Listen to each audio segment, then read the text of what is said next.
Happy Thursday and welcome back to our podcast conversation entitled Seasons.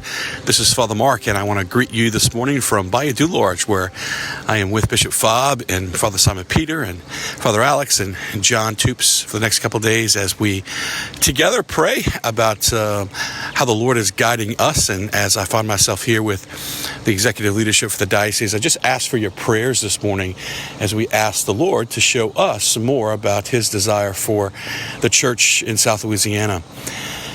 We also find ourselves in this podcast conversation talking about the season of purification, which is a season that we're going to find ourselves in throughout life, where God is always seeking to refine and to purify us. But we do go through particular seasons where God often has some particular graces that He wants to give us. And every Thursday in this series, we talk about what the season can accomplish in us. And the season of purification is seeking to accomplish in us a capacity to stay in relationship with God, a capacity to receive from God. You might say growth in holiness. Let me give you a concrete example just about life. In the rhythm of life, you might say in God's design for life, wisdom is growing up. Wisdom is no longer living with the world focused on you in a narcissistic, self-centered way. I think the world that we live in it's easy to condition us where it just becomes about us and we become, you might say, the center of our own world. And then this is what happens in life. You meet someone and you begin to fall in love. And all of a sudden, your thoughts are a little less about you, and sometimes they're a little bit more about the other person. And the more that you fall in love with another person, the more that you desire things that maybe you used to not desire, or you maybe want to change behavior in your life so that you can be a better boyfriend, a better girlfriend, a better friend in general.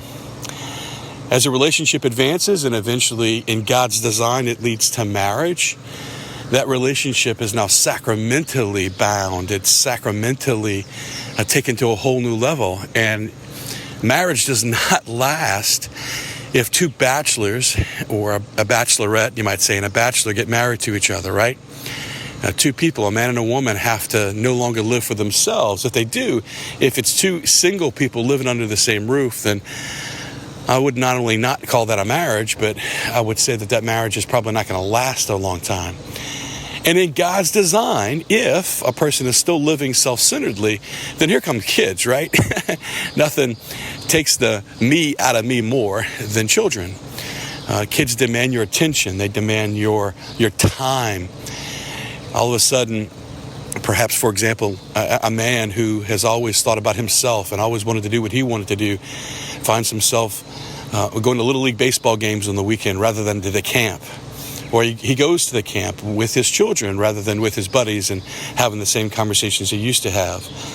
He finds himself going to dance recitals instead of maybe going fishing for the weekend, right? So he begins to do things for others, right? So in God's design, the rhythm of falling in love and marriage and kids, it's designed to help us, you might say, put to rest forever the bachelor.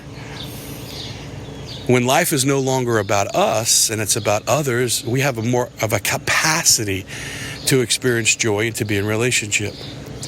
And every step along the way, we are purified of our selfish desires so that we are more able to be in relationship with other people. Now, that's just one big example, but that's what a season of purification does. It reveals the things, the patterns in our life that actually prevent us from receiving the joy that we really want, because a self-centered world will just always lead to a narcissistic rabbit hole of self-indulgence and eventually self-medicated desolation. A season of purification is trying to prepare us for other seasons by removing from us the things that are just not of God, that are just remnants of the old way that we used to live. And so if you find yourself in a season of purification, a season of sobriety, a season of long conversations about sin, whatever it is, be not afraid, because that's only happening for you. so that you can experience the peace, freedom, and joy that you really long for. Tomorrow, as we come back, we're going to talk about how do we find God in the midst of a season of purification. And until that conversation unfolds, be not afraid of the growth that is encountering in your life. Be not afraid of the God who wants a deeper relationship with you. And until that conversation unfolds tomorrow, God bless you.